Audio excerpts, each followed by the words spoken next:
Hi everybody, I'm Doug, the service manager at Hucks Marine and Resort. Our video series has shown many ways in which we can help maintain your boat and perform upgrades to keep it running and looking great season after season. In this edition, we're going to focus on cockpit flooring and platform pads that can give your boat a more functional and aesthetic improvement. You may have original flooring that you'd like changed, or perhaps you've always wanted to make your swim platform cooler and easier on your feet. Today we're going to remove the swim platform padding on this Chaparral 24-foot and replace it with a softer and richer looking upgrade. So let's go!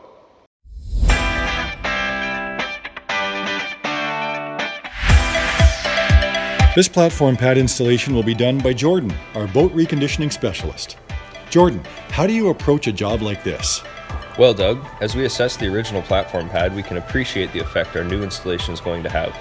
Here you can see natural fading of the factory pad and how its traction has decreased over the years.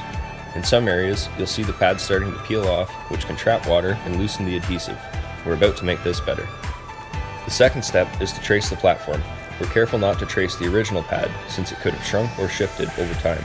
We use a thick acetate film to mark off key areas of the platform, like pop-up cleats, swim ladders, hinges, and latches. After this comes the tougher part, removing the pad. There were many sections on this platform, and it was a challenge to peel off in spots.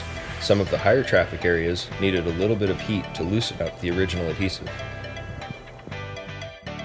The last step before getting to the new pad is to prepare the bare platform for proper adhesion. It can't be stated enough that the extra time spent to make sure the surface is ready is worth it in the end. As you can see here, the platform looks as close to what it did at the factory when new.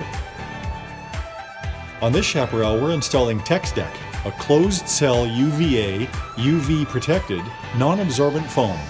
It's easy to clean, stain-resistant, has an excellent non-slip surface, and is cool on the feet. Our boaters can have their pad customized with logos on their boat's name and the platform for that extra touch. We like that our supplier assembles and cuts our pads in Ontario for great after-sale service and response time. TexDeck is also backed by a 3-year warranty that we fully support here at Hucks. Okay, Jordan, now the fun part, installing the new pad. What are you considering as you start step 5? Alignment is key when we assemble our pieces, and they need to fit as well as the original. TexDeck comes with a very strong adhesive backing, and we slowly and methodically install each section in place to ensure a great fit. Here's a quick look at our project before and after. Final step, spring launch. As you can tell, the platform pad removal and installation was all done at our storage facility, and now that we're outside on the water, the new pad looks even better. Our customer will be thrilled to have a family gathering and boarding area that's cooler and more comfortable on their feet with better traction and a real upgrade to the look and feel of their Chaparral. We also did a cockpit pad upgrade to one of our customers' Tiara 39s this off-season that also catches one's attention walking by and is very functional and appealing when entertaining friends around the table after a great day of boating. So if you're interested in a swim platform and or cockpit upgrade to your boat, give us a call at this number or check our website, marina.ca. I'm Doug, the service manager at Hucks Marine and Resort, and we'll see you on the water.